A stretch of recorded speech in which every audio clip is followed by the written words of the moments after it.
అందరికీ నమస్కారం. నవరాత్రుల్లో రెండవ రోజు గాయత్రీదేవి అవతారం.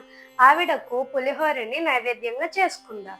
పులిహోర చేసుకోవడానికి కావాల్సిన పదార్థాలు: ఆవాలు, ఇంగువ, అల్లం, పచ్చిమిర్చి, కరివేపాకు, శనగపప్పు, నూనె, చింతపండు గుజ్జు, శనగ పలుకులు, ఉప్పు, ఎండుమిర్చి, పసుపన్నం.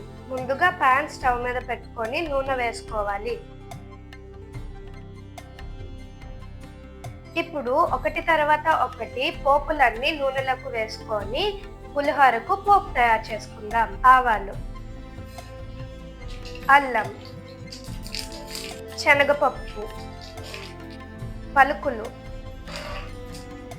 ఇలా 2 నిమిషాలు వేగించుకున్న తర్వాత పచ్చిమిర్చి,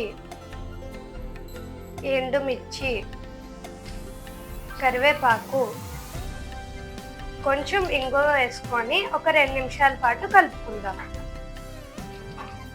మీరు ఉడకబెట్టుకున్న అన్నానికి తగినంత చింతపండు గుజ్జు వేసుకుందాం. తగినంత ఉప్పు వేసుకుందాం.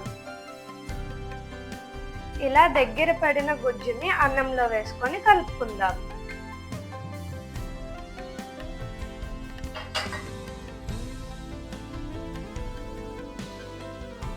చూసారుగా పులిహోర ఎలా చేసుకున్నామో.